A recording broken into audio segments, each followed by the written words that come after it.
Join ForumIAS Academy, trusted by hundreds of toppers, including IAS Rank 1 Shruti Sharma.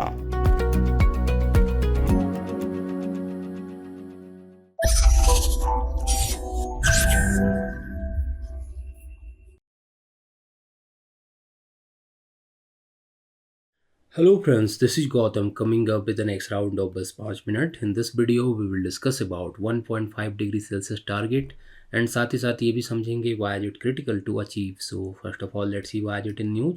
आखिर ये 1.5 degree Celsius target news में क्यों है, पहले जरा इसको समझते देखिए. Recently the World Meteorological Organization released two report titled Global Annual to Decadal Climate Update 2023-2027 and State of Global Climate 2022 and इस रिपोर्ट में WMO ने प्रिडिक्ट किया है कि ईयर 2023 टू 2027 के बीच में जो ग्लोबल एनुअल सरफेस टेम्परेचर है वो base line temperature of year जो 1850 टू 1900 है और जो प्री इंडस्ट्रियल लेवल है उसके बेस लाइन से 1.1 degree Celsius to 1.8 degree Celsius ज़्यादा होने वाली है, ऐसा प्रिडिक्ट किया गया है. एक्चुअली 2022 की रिपोर्ट में मेंशन किया गया है कि ईयर 2022 में जो बेस लाइन टेम्परेचर था वो 1.15 डिग्री सेल्सियस ज़्यादा था, जो कि 2027 में, ये पॉइंट याद रखिएगा, 2027 में 1.5 डिग्री सेल्सियस ज़्यादा होने की चांसेज हैं.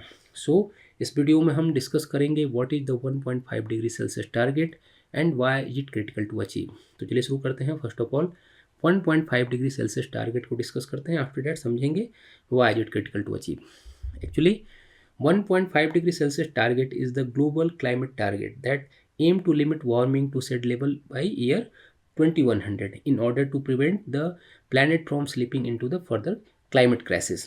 एक्चुअली ईयर 2010 की अगर हम बात करें तो ईयर 2010 में COP16 के ड्यूरेशन में ग्लोबल एवरेज वार्मिंग को बिलो 2 डिग्री सेल्सियस पर लाने पर कंट्रीज एग्रीज हुए थे. बिकॉज इससे पहले क्या टारगेट था, इससे पहले टारगेट था 2 डिग्री सेल्सियस का.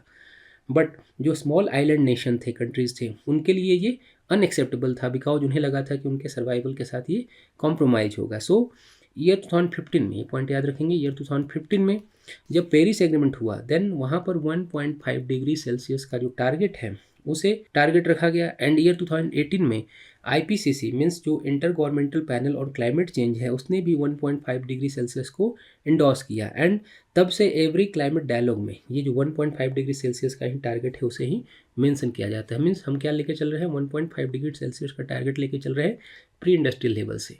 तो अब जरा आगे बढ़ते हैं, समझते हैं why is it critical to achieve. ये जो टारगेट है इसे अचीव करना क्यों महत्वपूर्ण है, ये सारी बातों को समझते हैं. देखिए एक्चुअली अगर हम बात करें ईयर 2018 में जब IPCC ने ग्लोबल वार्मिंग पर अपने एक रिपोर्ट पब्लिश किया, रिलीज किया, देन बेस लाइन टेम्परेचर से दैट टाइम क्या हुआ, 1.5 डिग्री सेल्सियस ज़्यादा रिकॉर्ड किया गया यहाँ पर टेम्परेचर.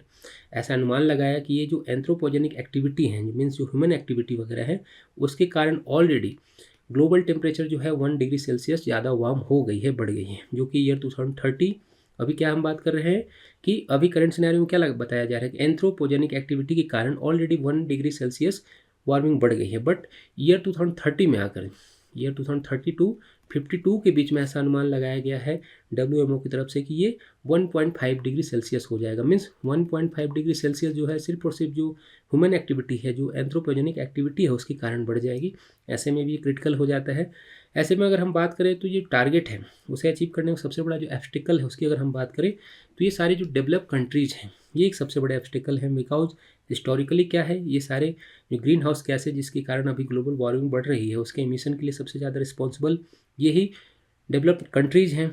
बट वो करंट सिनेरियो में अपनी रिस्पॉन्सिबिलिटी को फुलफिल नहीं कर रहे. हिस्टोरिकली तो उन्होंने ग्रीन हाउस गैसेस का एमिशन बहुत ज़्यादा किया, बट करंट सिनेरियो में क्या है, जो भी उनकी रिस्पॉन्सिबिलिटी है उसे वो फुलफिल नहीं कर रहे हैं. इसके अलावा अगर हम बात करें तो एक्सट्रीम वेदर कंडीशन भी, जो एक्सट्रीम वेदर इवेंट्स वगैरह हैं, वो भी ग्लोबल टेम्परेचर राइज के लिए रिस्पॉन्सिबल माने जा रहे हैं. बिकॉज करंट सिनेरियो की अगर हम बात करें, करंट ईयर में एल नीनो ईयर चल रहा है जो कि फर्दर क्या होने वाला है और ज़्यादा स्ट्रेंथन होगा, जिसके रिजल्ट फॉर्म में ऐसा माना जा रहा है कि 98% चांसेज, ये पॉइंट याद रखिए कि 98% चांसेज हैं कि ईयर 2016 के कंपेयर में 2023 टू 2027 के बीच में हायर टेम्परेचर रिकॉर्ड किया जाएगा. मीन्स जो 2016 में एक बार रिकॉर्ड किया गया था हायर टेम्परेचर, उसके कंपेयर में अगर हम बात करें तो 2023 से भी ज़्यादा टेम्परेचर रिकॉर्ड किया जाना है.